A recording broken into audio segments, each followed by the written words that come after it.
আসসালামু আলাইকুম। Stories of Islam বাংলায় আপনারা শুনছেন আমাদের বিশেষ নিবেদন জিন ও শয়তান জগৎ। আজ শুনবেন এর তৃতীয় পর্ব। চলুন শুরু করা যাক। জিন আগুন থেকে সৃষ্ট, তাহলে আগুনে শাস্তি পাবে কিভাবে? এই প্রশ্নটি তো আমাদের সবার মনে আসে, তাই না? অনেকে এই প্রশ্ন করে থাকে যে জিন যদি আগুন থেকে সৃষ্ট হয় তাহলে জাহান্নামে গেলে আগুনের আযাবে কষ্ট পাবে কিভাবে? আগুনের তৈরি জিনিস আগুনের উল্কায় আবার কিভাবে কষ্ট পায়? জিন সৃষ্টির আসল উপাদান হলো আগুন, কিন্তু তার মানে এই নয় যে তার দেহটাই আগুনের। যেখানে স্পর্শ করে আগুন ধরে যায় এবং আগুনে পুড়লে সে কষ্ট পায় না। যেমন মানুষ সৃষ্টির মূল উপাদান হলো মাটি, কিন্তু তার দেহ রক্ত মাংসের। মাটির আঘাতে সে কষ্ট পায়, বরং মাটির আঘাত দ্বারা তাকে হত্যা করা যায় এবং মাটি চাপা দিলে তার দম বন্ধ হয়ে মৃত্যু আসে। বলা বাহুল্য, মাটির সৃষ্টি হয়েও মানুষ মাটি দ্বারা কষ্ট পায়। অনুরূপ জিনও আগুনের সৃষ্টি হয়েও আগুন দ্বারা জাহান্নামে কষ্ট পাবে। মহান আল্লাহ ও জিনের মাঝে সম্পর্ক কি? এবার চলুন এটি আলোচনা করার চেষ্টা করি। আমরা এর আগের পর্বগুলোতে যা আলোচনা করেছি এর মাধ্যমে আমরা বুঝতে পেরেছি যে জিন মহান আল্লাহর সৃষ্টির সমূহের অন্যতম সৃষ্টি। অন্যান্য বান্দাদের মতো তারাও তার বান্দা। তিনি তাদেরকে নিজ এবাদত বন্দেগীর উদ্দেশ্যে সৃষ্টি করেছেন এবং শরীয়তের ভারপ্রাপ্ত করে তার আদেশ নিষেধ পালনের দায়িত্বারোপ করেছেন। সেই সাথে ইয়াহুদি ও মুশরিকদের সেই ভ্রান্ত ধারণাও খণ্ডন হয়, যাতে তারা ধারণা করে যে আল্লাহ ও জিনদের মধ্যে দাম্পত্য সম্পর্ক ছিল, নাউজুবিল্লাহ, যার ফলে কন্যা সন্তান জন্মগ্রহণ করে। এরাই আল্লাহর মেয়ে ফেরেশতা। এইভাবে আল্লাহ ও জিনদের মাঝে বৈবাহিক সম্বন্ধ, আত্মীয়তার বন্ধন স্থাপন করেছে মূর্খ কাফেরদের দল, নাউজুবিল্লাহ। সবাই বলুন নাউজুবিল্লাহ।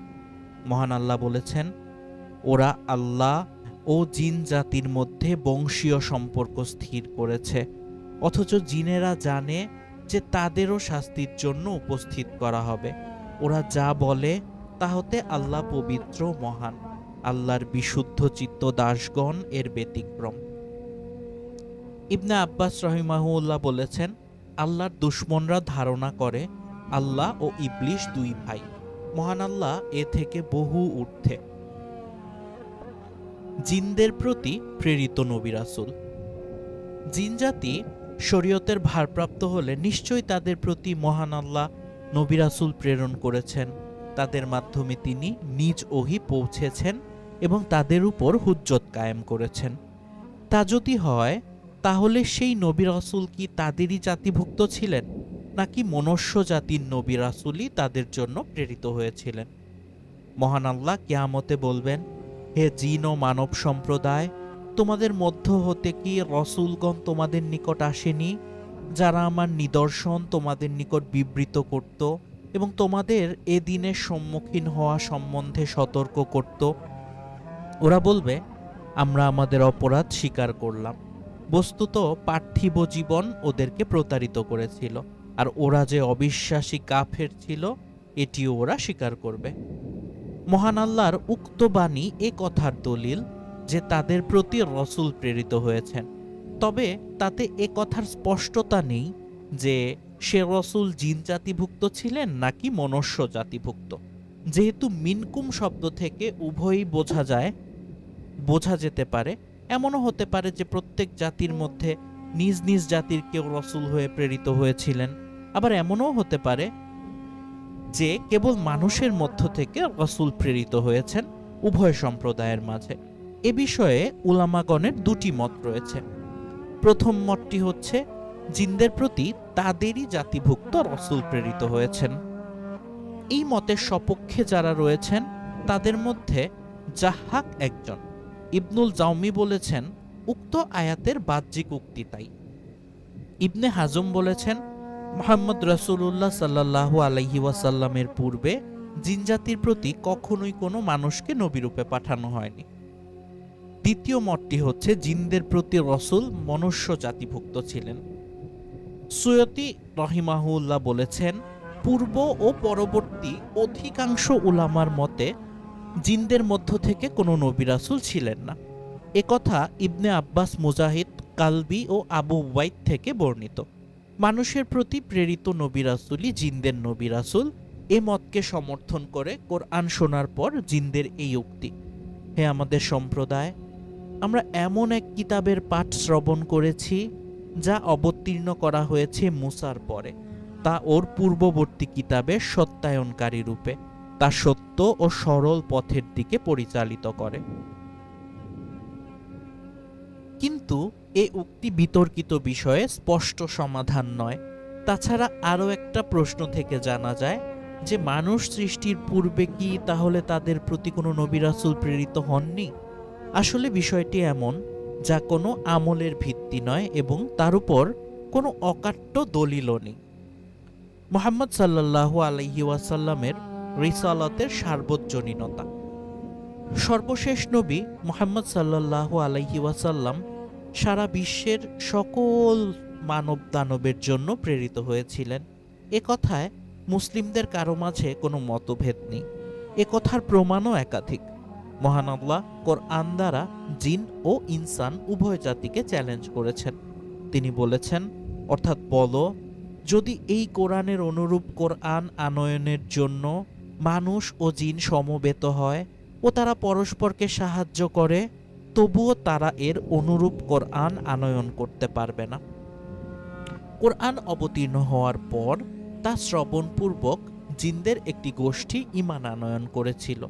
মহান আল্লাহ বলেছেন, বলো, আমার প্রতি ওহী প্রেরিত হয়েছে যে জিনদের একটি দল মনোযোগ সহকারে শ্রবণ করে বলেছে, আমরা তো এক বিস্ময়কর কোরআন শ্রবণ করেছি, আর আমরা কখনো আমাদের প্রতিপালকের কোনো শরিকি স্থাপন করব না।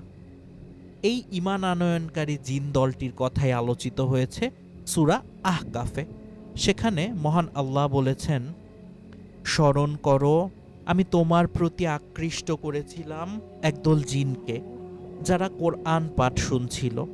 যখন তারা তার নবীর নিকট উপস্থিত হলো, তখন তারা একে অপরকে বলতে লাগলো, চুপ করে শ্রবণ করো।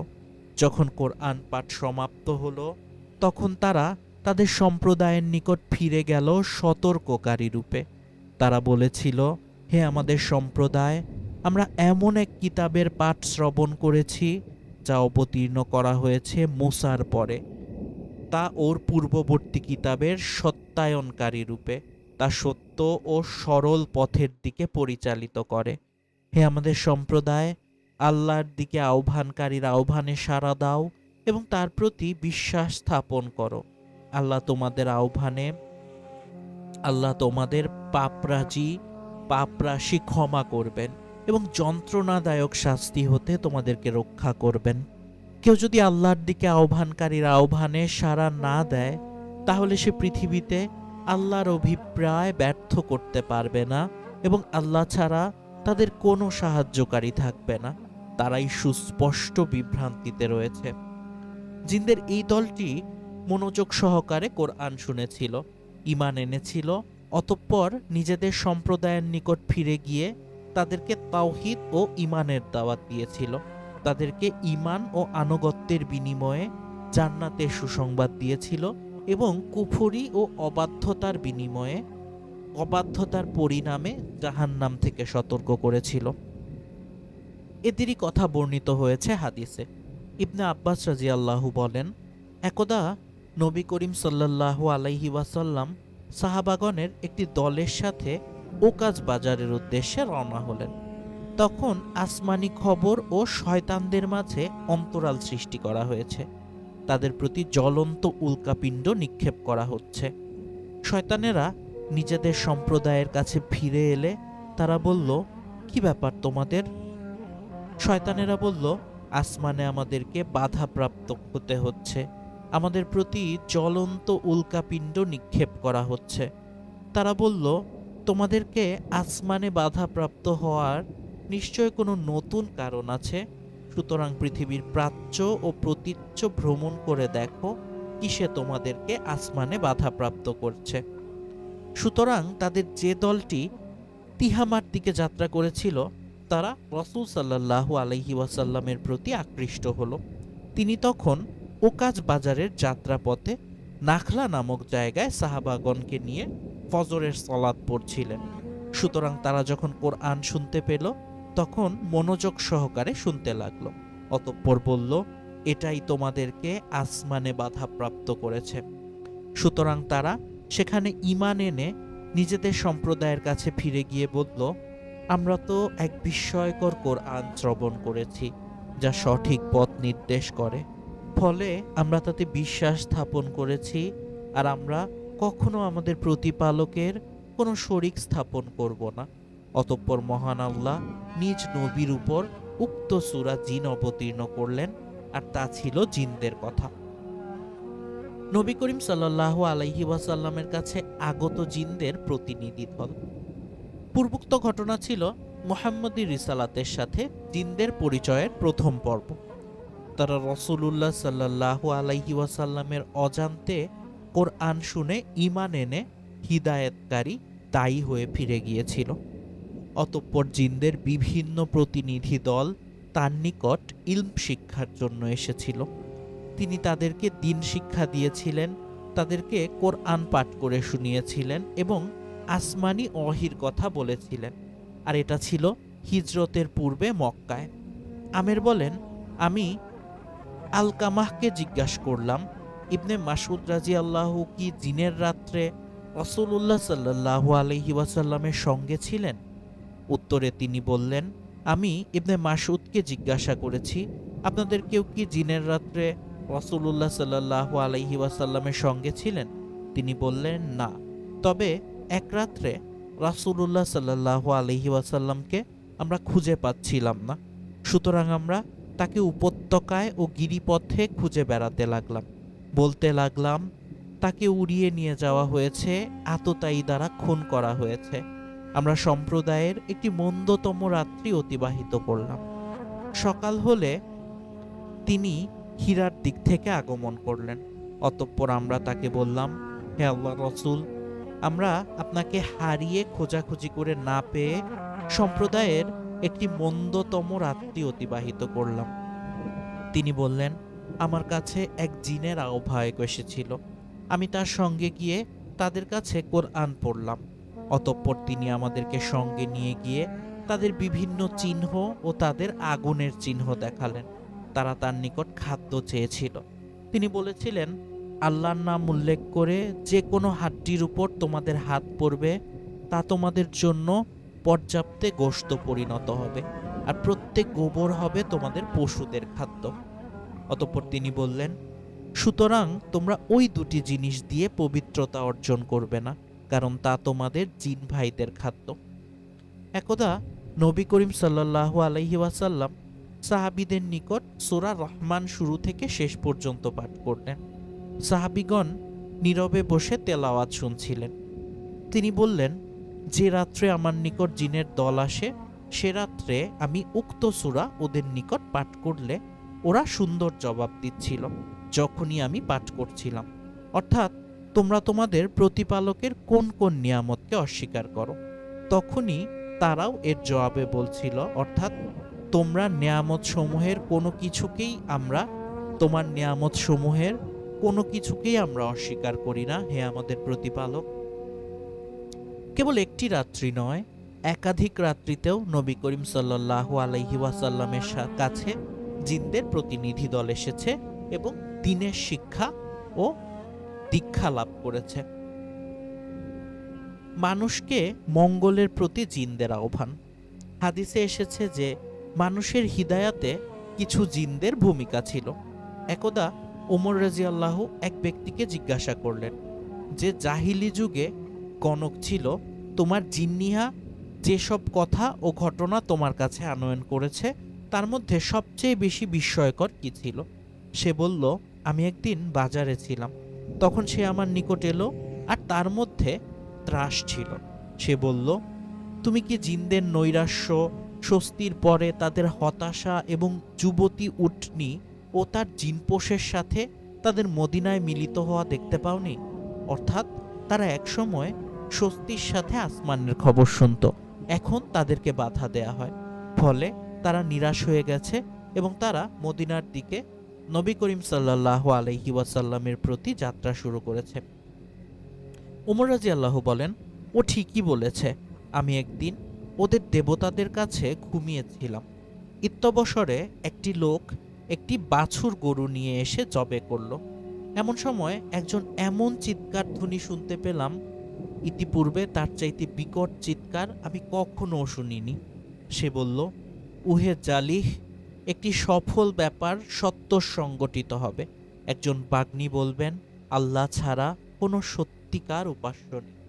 এ কথা শুনে লোকেরা লাফিয়ে উঠল। আমি বললাম, এ ঘোষণার রহস্য জানার অপেক্ষায় থাকব। অতঃপর আবার ঘোষণা দিল, ওহে জালিহ, একটি সফল ব্যাপার সত্তর সংগঠিত হবে। একজন বাগ্নী বলবেন, আল্লাহ ছাড়া কোনো সত্যিকার উপাস্য নেই। অতঃপর আমি উঠে দাঁড়ালাম। তারপর কিছুদিন অপেক্ষা করতেই বলা হলো, ইনিই নবী। যে বাছুর জবে করা হয়েছিল সেই বাছুর থেকেই কোনো জিন এ ঘোষণা দিয়েছিল। তা শুনেছিলেন ওমর রাদিয়াল্লাহু বলা হয়। তার ইসলাম গ্রহণের এটাও একটা কারণ। কোনো কোনো বর্ণনা মতে এ ঘোষণাও শুনেছিল ওই জাহিলি যুগের গণক। তার নাম ছিল সাওয়াদ বিন কারেব। মানুষের জন্য জিনদের সাক্ষ্য। আব্দুল্লাহ ইবনে আব্দুর রহমান ইবনে সাআ হতে বর্ণিত, একদা আবু সাইদ খুদরি রাদিয়াল্লাহু তাকে বললেন, আমি তোমাকে দেখেছি যে তুমি ছাগল ও মরুভূমি ভালোবাসো। সুতরাং তুমি যখন তোমার ছাগলে বা মরুভূমিতে থাকবে আর সলাতের জন্য আজান দেবে, তখন উচ্চ স্বরে আজান দিও, কারণ মুয়াজ্জিনের আজান ধ্বনি যতদূর পর্যন্ত মানব দানব ও অন্যান্য বস্তু শুনতে পাবে, কিয়ামতের দিন তারা তার জন্য সাক্ষ্য দেবে। আবু সাইদ রাদিয়াল্লাহু বলেন, আমি এটি আল্লাহর রাসূল সাল্লাল্লাহু আলাইহি ওয়াসাল্লামের নিকট শুনেছি। উক্ত হাদিস থেকে বোঝা যায় যে আজান শুনে মুয়াজ্জিনের জন্য কিয়ামতে জিনেরা সাক্ষ্য দেবে। ভালো মন্দে তাদের ভিন্ন ভিন্ন স্তর। জিনেদের মধ্যে অনেকে আছে যারা পরিপূর্ণ দিনদার, নেক ও ভালো লোক। কেউ কেউ তাদের থেকে কম দরজার, কেউ নির্বোধ ও উদাস। তাদের কেউ কাফের, বরং কাফেরদের সংখ্যাই বেশি। এ কথা মুমিন জিনেরা নিজেরাই স্বীকার করেছে। তারা বলেছে, আমাদের কতক সৎকর্মপরায়ণ এবং কতক এর ব্যতিক্রম। আমরা ছিলাম বিভিন্ন পথের অনুসারী। অর্থাৎ তাদের মধ্যে অনেকে আছে পরিপূর্ণ সৎ লোক, অনেকে আছে অসম্পূর্ণ নেক লোক। তাদের বিভিন্ন শ্রেণীভেদ আছে। মানুষের মতোই তাদেরও অবস্থা। তারা আরও বলেছিল, আমাদের কতক আত্মসমর্পণকারী মুসলিম এবং কতক সীমালঙ্ঘনকারী। সুতরাং যারা আত্মসমর্পণ করে অর্থাৎ মুসলমান নয়, তারা নিঃসন্দেহে সত্য পথ বেছে নেয়। অপরপক্ষে সীমালঙ্ঘনকারীরা তো জাহান্নামেরই ইন্ধন। অর্থাৎ তাদের মধ্যে মুসলমান আছে এবং সীমালঙ্ঘনকারী কাফেরও আছে, আর উভয়ের পরিণাম খুব স্পষ্ট। এবার চলুন জিনদের প্রকৃতি কেমন সেটি দেখার চেষ্টা করি। জিনদের ভিতরে ইচ্ছা শক্তি আছে। তারা ঈমান আনতে পারে, কুফরিও করতে পারে। তাদের সে শক্তি পরিবর্তনশীল। সুতরাং ইবলিশ এক সময়ে বড় আবেদ থেকে ফেরেশতার দলে শামিল ছিল। অতঃপর সে মহান আল্লাহর আদেশ লঙ্ঘন করে কাফের হয়ে গেল। সে যখন কাফের হয়ে গেল, কুফরি নিয়ে তুষ্ট হলো, মন্দপ্রিয় ও মন্দপ্রার্থী হলো, তখন সে নিজ কুকর্ম ও তার প্রতি দাওয়াত দ্বারা তৃপ্তি অনুভব করতে লাগলো। মনের নোংরামির দরুন সর্বাত্মকভাবে নিজের কুকর্মে ব্রতী থাকলো, যদিও তা শাস্তিযোগ্য কর্ম। তার মন যেন বলে, আমি মরেছি, যার জন্য মরেছি তাকে না পারলে তার বংশধরকে যথাসাধ্য মেরে ছাড়ব। আমি জাহান্নামে যাব, তাদেরকে নিয়েই যাব। সে প্রতিপালকের সামনে প্রতিজ্ঞা করল, বলল, তোমার ক্ষমতার শপথ, আমি অবশ্যই ওদের সকলকেই বিভ্রান্ত করব, তবে ওদের মধ্যে তোমার খাঁটি দাসদেরকে নয়। এইরূপ মানুষের মনও যখন তা নোংরা হয়ে যায় এবং মেজাজ পাল্টে যায়, তখন সেই জিনিস তার আকাঙ্ক্ষিত হয় যা তার জন্য অপকারী। সেই জিনিস পেয়ে সে পরম তৃপ্তি লাভ করে, বরং সে তা এত ভালোবাসে যে তা একসময় তার ঈমান, জ্ঞান, দেহ, চরিত্র ও সম্পদকে ধ্বংস করে ফেলে। আমরা মদ্য ও ধূমপায়ীদের অবস্থা সমীক্ষা করে দেখতে পারি, কেমন ওই জিনিস দুটি তার আসক্তকে ধীরে ধীরে মৃত্যুর দিকে অগ্রসর করে, অথচ সে তা পান করে পরিতৃপ্ত হয় এবং তা বর্জন করতে সহজে সক্ষম হয় না। এবার চলুন দেখি যে কোনো শয়তান কি হিদায়াত পেতে পারে কিনা। ওস্তাদজি ছাত্রদেরকে কোরআনের সবক দিচ্ছিলেন। এক ছাত্র কোনো প্রয়োজনে বাইরে যেতে অনুমতি নিয়ে কোরআন খোলা রেখে বের হতে যাচ্ছিল। এমন সময় পাশের ছাত্র বলে উঠল, এই যে কোরআনটাকে বন্ধ করে যাও, শয়তান পড়ে নিবে যে। তার বন্ধ করার আগে উস্তাদজি বললেন, পড়ুক, পড়ে হিদায়াত পায় তো পাক। আসলে কি শয়তান হিদায়াত পেতে পারে? না, বড় শয়তান ইবলিশ কশমিন কালেও হিদায়াত পাবে না, কারণ মহান আল্লাহর হিকমত অনুযায়ী সে চিরজীবন কাফেরই থাকবে। অবশ্য সে ছাড়া অন্যান্য শয়তান হিদায়াত পেয়ে মুসলিম হতে পারে, যেহেতু হাদিসে আছে নবী করিম সাল্লাল্লাহু আলাইহি ওয়াসাল্লাম বলেছেন, তোমাদের মধ্যে এমন কেউ নেই যার সাথে সঙ্গী জিন নিযুক্ত নেই। লোকেরা বলল, আর আপনার সাথেও কি আছে হে আল্লাহর রাসূল? তিনি বললেন, আমার সাথেও আছে, তবে আল্লাহ তার বিরুদ্ধে আমাকে সাহায্য করেছেন বলে সে ইসলাম গ্রহণ করেছে, সুতরাং আমাকে সে মঙ্গল ছাড়া অন্য কিছুর আদেশ দেয় না। অবশ্য অন্য কিছু উলামা বলেন শয়তান মুমিন হয় না।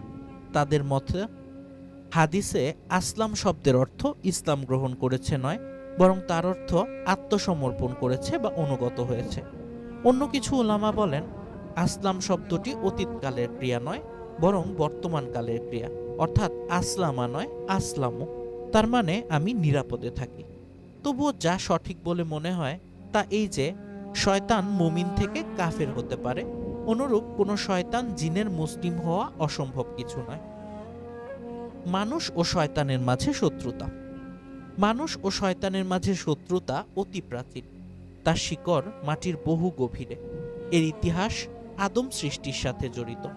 নবী করিম সাল্লাল্লাহু আলাইহি ওয়াসাল্লাম বলেন, আল্লাহ যখন জান্নাতে আদমের মূর্তি তৈরি করলেন, তখন তার ইচ্ছা মতো কিছুদিন তাকে বর্জন করলেন। ইবলিশ তার চারিপার্শ্ব ঘুরতে লাগলো এবং দেখতে লাগলো সেটা কি। অতঃপর সে যখন দেখল তা ফাঁপা, তখন সে জানতে পারল সে হবে এমন সৃষ্টি যে নিজেকে নিয়ন্ত্রণ করতে পারবে না। অতঃপর তার দেহে রূহ ফুঁকে সকল জিনিসের নাম শিখিয়ে সমগ্র ফেরেশতা মণ্ডলীকে আদেশ করলেন আদমকে সিজদা করতে।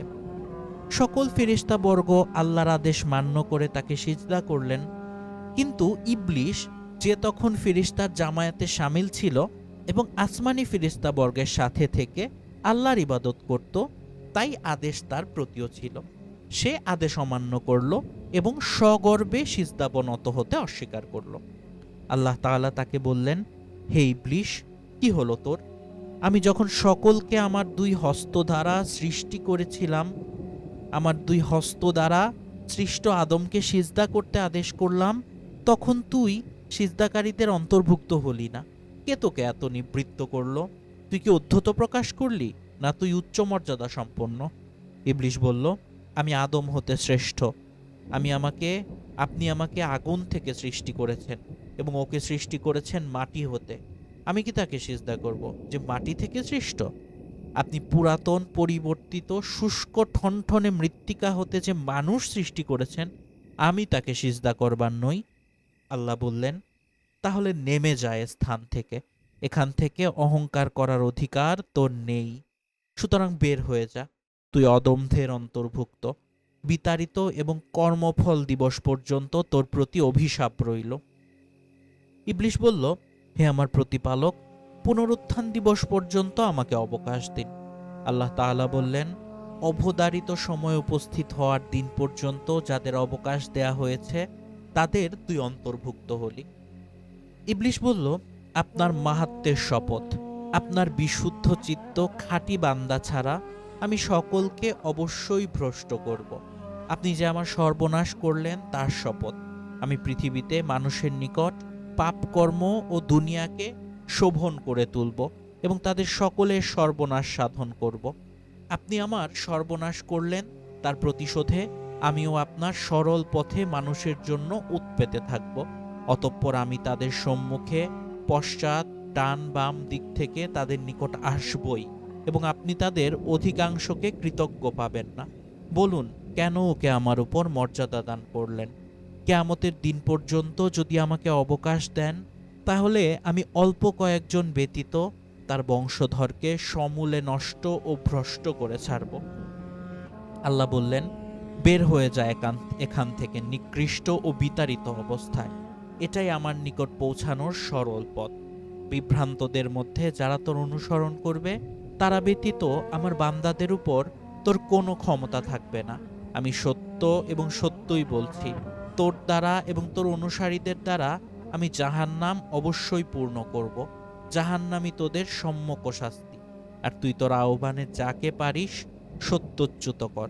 তোর অশ্বারোহী ও পদাতিক বাহিনী দ্বারা ওদেরকে আক্রমণ কর এবং ওদের ধনে ও সন্তান সন্ততিতে অংশী হয়ে যা এবং ওদেরকে প্রতিশ্রুতি দে। আর শয়তানের প্রতিশ্রুতি তো ছলনা মাত্র। আমার প্রকৃত বান্দাদের উপর তোর কোনো ক্ষমতা নেই।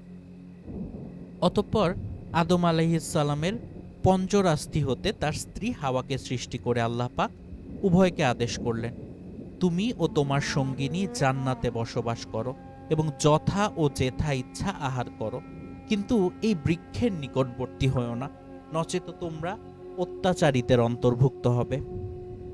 হে আদম, এ শয়তান তোমার এবং তোমার স্ত্রীর শত্রু, সুতরাং সে যেন কিছুতেই তোমাদেরকে জান্নাত থেকে বের করে না দেয়। দিলে তোমরা দুঃখ কষ্ট পাবে। তোমার জন্য এটিই রইল যে তুমি জান্নাতে ক্ষুধার্ত হবে না এবং উলঙ্গ হবে না, আর সেখানে পিপাসার্ত ও রৌদ্রক্লিষ্টও হবে না। অতঃপর শুরু হলো আদমের প্রতি শয়তানের হিংসা ও শত্রুতা। তাদের গোপন লজ্জাস্থান প্রকাশ করার উদ্দেশ্যে তাদেরকে কুমন্ত্রণা দিয়ে বলল, হে আদম, আমি কি তোমাকে অনন্ত জীবনপ্রদ বৃক্ষের কথা ও অবিনশ্বর রাজ্যের কথা বলে দেব না? পাছে তোমরা উভয়ে ফেরেশতা হয়ে যাও কিংবা তোমরা চিরস্থায়ী হও। এজন্যই তোমাদের প্রতিপালক এ বৃক্ষ সম্বন্ধে তোমাদেরকে নিষেধ করেছেন।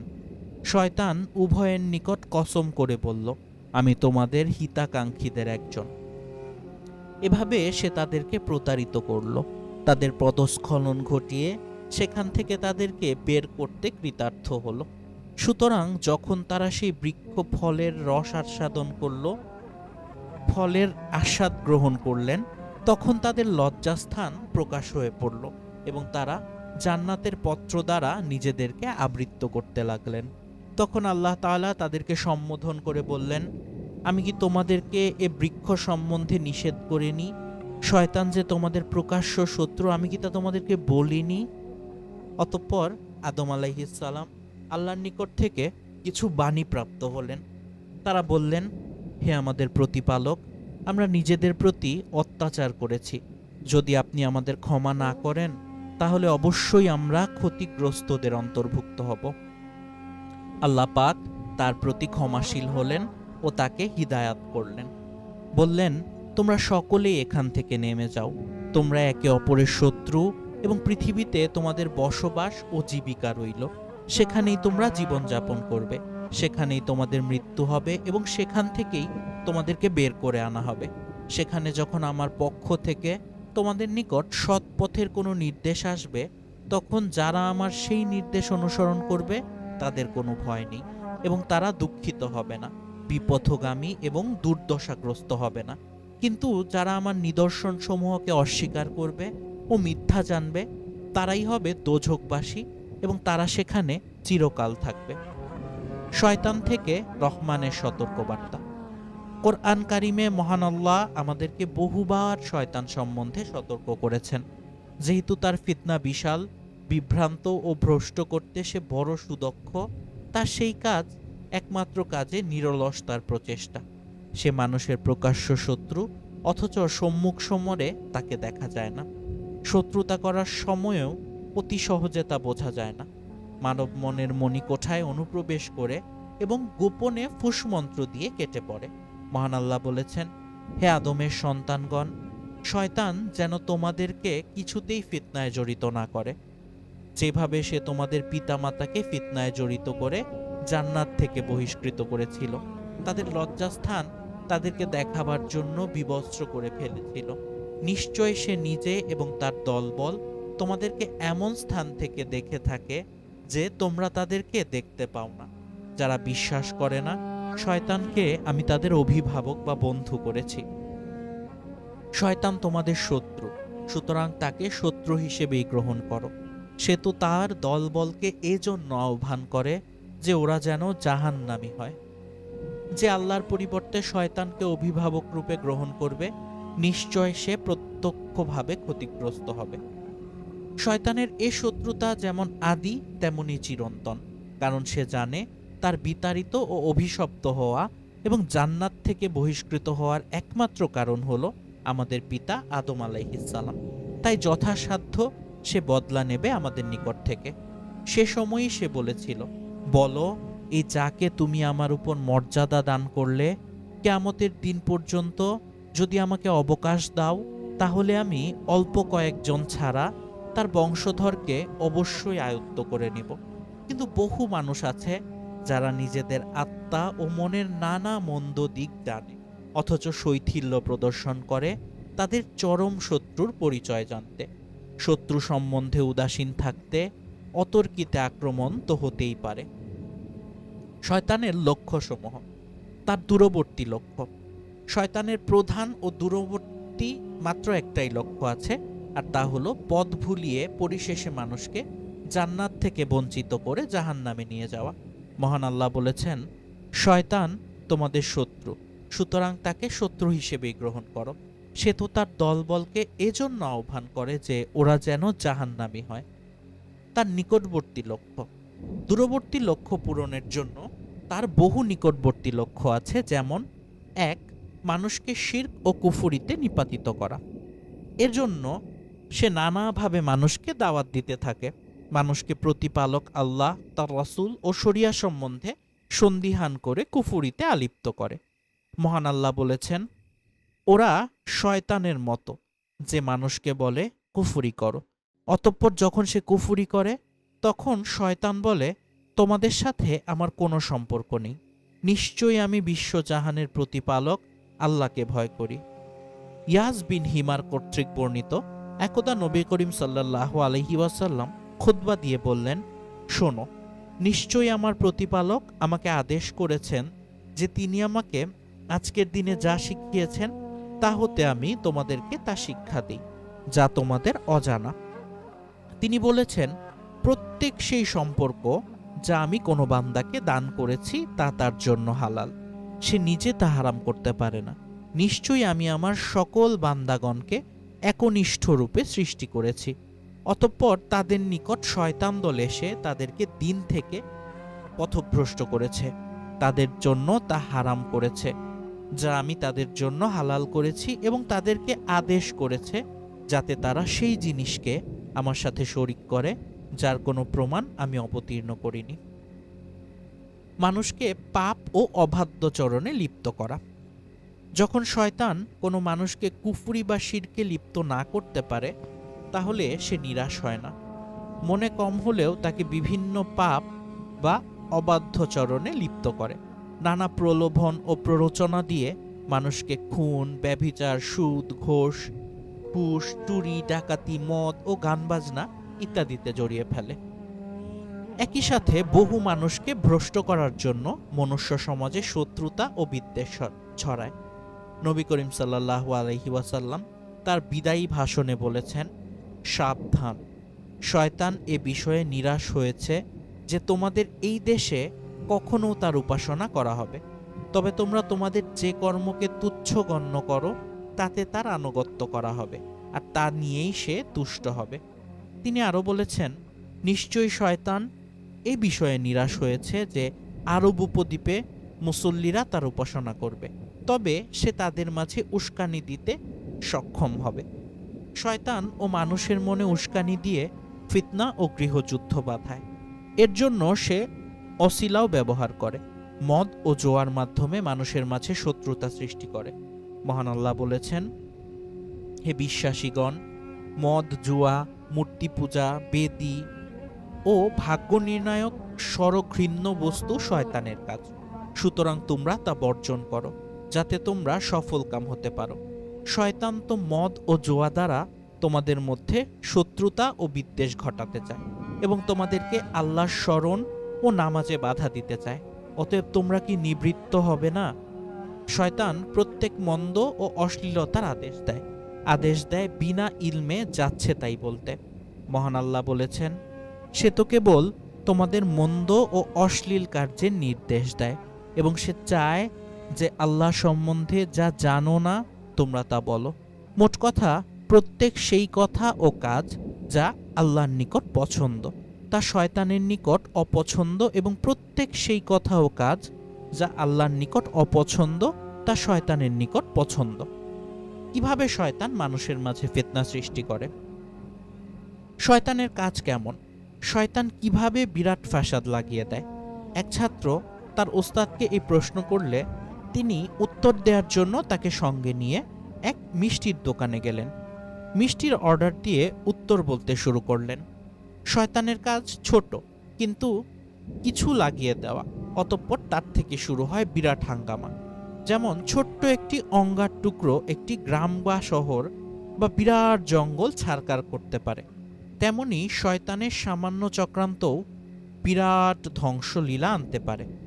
অতঃপর মিষ্টি এসে গেলে আঙ্গুলের ডগায় একটু মিষ্টির ঝোল নিয়ে বললেন, দেখো, চেয়ারে বসে দেওয়ালে মিষ্টির একটু রস লাগিয়ে দিলাম, এবার কি ঘটে দেখো। কিছু পর ওই রসে কিছু মাছি এসে বসলো। তা দেখে টিকটিকি এলো মাছি ধরতে।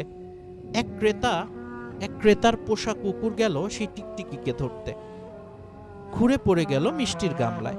তা দেখে ময়রা চিৎকার করে কুকুরটিকে মারতে শুরু করলো। তা দেখে কুকুরওয়ালা বাধা দিলে বাকবিতণ্ডা হতে হতে হাতাহাতি, লাঠালাঠি ও শেষে থানা পুলিশ হয়ে গেল। অতএব দেওয়ালে মিষ্টির রস লাগানোর মতো ছোট্ট কাজগুলো ওই শয়তানের। দাঙ্গা বাঁধাবার জন্য তাকে বড় কিছু করতে হয় না। গ্রামাঞ্চলে একটা মুরগি, হাঁস বা গরু ছাগলকে কেন্দ্র করে ধুমধুমার কাণ্ড বাঁধে, খুনাখুনিও হয়। শয়তান তিলকে তাল ও পরে বেতাল করে পরিস্থিতি। নগণ্য ইন্ধন দিয়েই সে সংসার ভাঙে, গ্রাম ভাঙে, সমাজ ভাঙে, মসজিদ ও মাদ্রাসা ভাঙে। একটা থেকে দুটো হয়, জামাত ভাঙে, দেশ ভাঙে ও জাতি ভাঙে। কিন্তু জ্ঞানীরা যদি ধৈর্যের সাথে শুরুতেই শয়তানের চক্রান্তকে প্রতিহত করত, তাহলে এত বাড়াবাড়ি ও পরে মারামারি আর হয় না। বিদাতে আলিপ্ত করা। শয়তান যখন মুমিনকে আল্লাহর ইবাদতে বাধা দিতে সক্ষম হয় না, তখন তার ইবাদতকেই নষ্ট করার চেষ্টা করে। হয় তাতে রিয়া বা লোক প্রদর্শন ঢুকিয়ে দেয়, না হয় তাতে বিদাত প্রবিষ্ট করে। আর তার কাছে পাপের চাইতে বিদাতই বেশি পছন্দনীয়, যেহেতু তাতে ক্ষতি হয় দ্বীনের। সুফিয়ান সৌরি বলেছেন, ইবলিশের নিকট পাপ অপেক্ষা বিদাত বেশি পছন্দনীয়, যেহেতু পাপ থেকে তওবা আশা করা যায়, কিন্তু বিদাত থেকে তওবার আশা করা যায় না। যেহেতু বিদআতি বিদাত করে ইবাদত মনে করি, তাহলে সে তওবা করবে কেমনে, তাই না? কারণ বিদাতি কিন্তু ইবাদত করছে, কিন্তু এর মধ্যে সে বিদাত করছে এবং সে বিদাতটাকে মনে করছে একটা ইবাদত। সুতরাং সে তো তওবা করার প্রশ্নই আসে না, তাই না? আল্লাহর আনুগত্য করতে বাধা দেয়া। শয়তান মুসলিমকে কেবল কুফরি, পাপ ও বিদাতের দিকে আহ্বান করে না, বরং সে তাকে যে কোনো কল্যাণময় কাজ করতে বাধা দেয়। সুতরাং যখনই বান্দা কোনো ভালো কাজ করতে ইচ্ছা পোষণ করে, তখনই শয়তান তাকে কোনো না কোনো প্রকার প্রতিবন্ধকতা সৃষ্টি করে, কল্যাণের পথ থেকে তাকে অন্য পথে সরিয়ে নিয়ে যায়। নবী করিম সাল্লাল্লাহু আলাইহি ওয়াসাল্লাম বলেছেন, শয়তান মুসলিম আদম সন্তানের বিভিন্ন পথে বসে বাধা সৃষ্টি করে। তার ইসলামের পথে বসে বাধা সৃষ্টি করে এবং বলে, তুমি মুসলমান হবে, তোমার বাপ দাদার ধর্ম ত্যাগ করবে, কিন্তু সে তার বাধা লঙ্ঘন করে মুসলমান হয়। অতঃপর সে তার হিজরতের পথে বসে বাধা সৃষ্টি করে এবং বলে, তুমি হিজরত করবে, তোমার দেশ ও পরিবেশ ত্যাগ করবে, আর এই হিজরতকারী হলো রশিতে বাঁধা ঘোড়ার মতো, কিন্তু সে তার বাধা অমান্য করে হিজরত করে।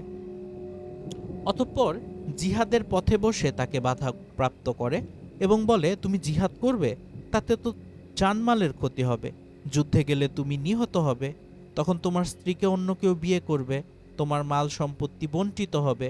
কিন্তু বান্দা তার বাধা অগ্রাহ্য করে এবং জিহাদ করে।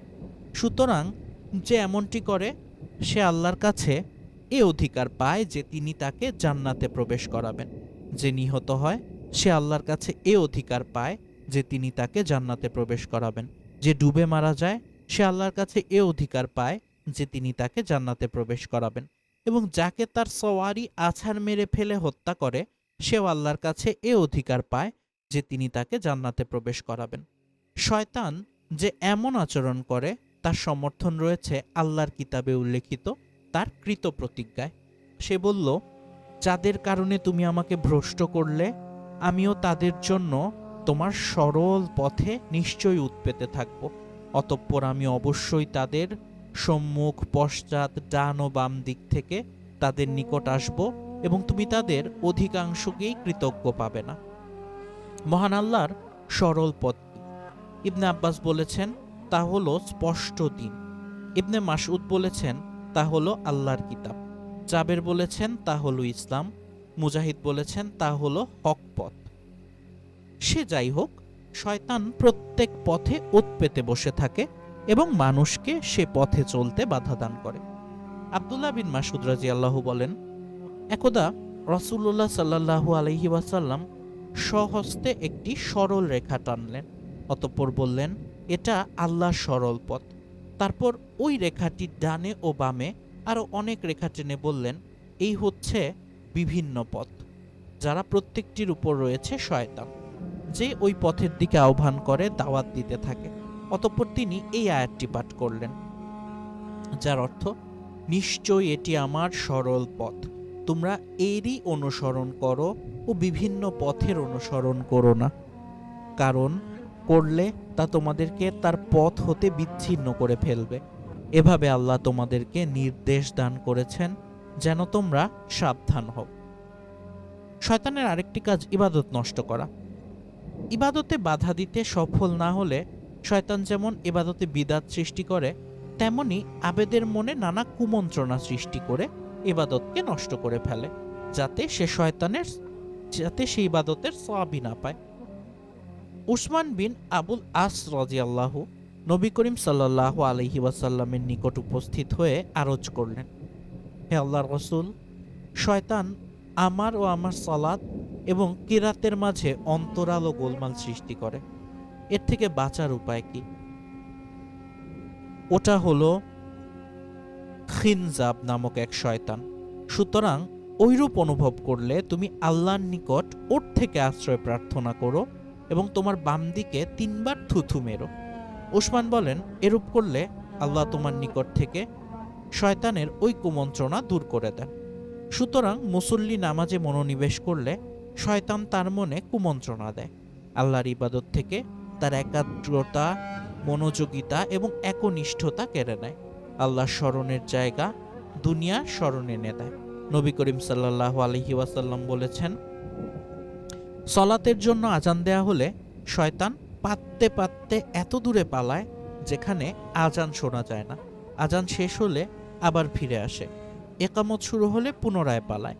একামত শেষ হলে মুসল্লির কাছে এসে তার মনে বিভিন্ন কুমন্ত্রণা আনয়ন করে বলে, এটা মনে করো, ওটা মনে করো। এইভাবে মুসল্লির যা মনে ছিল না তা মনে করিয়ে দেয়। এর ফলে মুসল্লি শেষে কত রাকাত সালাত পড়ল তা জানতে পারে না। এর মাধ্যমে অবশ্য শয়তান বান্দার উপকারও করে, তবে যে পরিমাণ উপকার করে তার শতগুণ পরিমাণ তার ক্ষতি করে বসে। ছোট শিশুর হাতে যদি একটি 10 টাকার নোট থাকে এবং কোনো চালাক ছেলে যদি তা 5টি 1 টাকার বিনিময়ে নিতে চায়, তাহলে শিশু মনে করে ছেলেটি তার উপকার করছে এবং একটার বিনিময়ে 5টা টাকা দিচ্ছে, কিন্তু সে জানে না এই বাহ্য দৃষ্টির বেশি বিনিময়ে সে তার নিকট থেকে বেশিটাই হরণ করে নিচ্ছে। হাসান বিন সালেহ বলেছেন, মানুষের জন্য একটি মাত্র অকল্যাণের দরজা খোলার উদ্দেশ্য, শয়তান তার জন্য 99টি কল্যাণের দরজা খুলে দেয়। কথিত আছে যে এক ব্যক্তি ইমাম হানিফা রহিমাহুল্লাহর নিকটে এসে অভিযোগ করল, কিছুদিন আগে আমি আমার বাড়ি বা বাগানের এক জায়গায় কিছু মোহর পুঁতে রেখে বিদেশে গিয়েছিলাম। এখন সে জায়গা মনে পড়ছে না, কি করা যায়? তিনি বললেন, তুমি আজ সারা রাত নফল সালাত পড়ো। সে এশার সালাতের পর নফল সালাত পড়তে শুরু করলে প্রথম রাকাতেই তার স্মরণ হয়ে গেল অমুক জায়গায় তার মোহরের হাড়ি পোতা আছে। সকালে এসে ইমামকে সে কথা বললে তিনি বললেন, আমি জানতাম শয়তান তোমাকে সারা রাত সালাত পড়তে দেবে না, সুতরাং শয়তান তার বড় উপকার করলো, কিন্তু তাকে বৃহৎ সওয়াব থেকে বঞ্চিত করে দিল। একবার আসরের সময় এক মসজিদের ইমাম সাহেবের সালাম ফেরার পর মতভেদ হলো, সালাত 3 রাকাত হয়েছে নাকি 4 রাকাত। এক মুসল্লি গ্যারান্টি দিয়ে বলল, আমি শিওর সালাত 3 রাকাত হয়েছে। লোকেরা বলল, শিওর কিভাবে তুমি? সে বলল, আমার 4টি দোকান, প্রত্যেক দিন আসরের নামাজে প্রত্যেক রাকাতে একটি দোকানের হিসাব মিলাই। আজ মাত্র 3টি দোকানের হিসাব মিলিয়েছি, আর তার মানেই সালাত 3 রাকাত হয়েছে।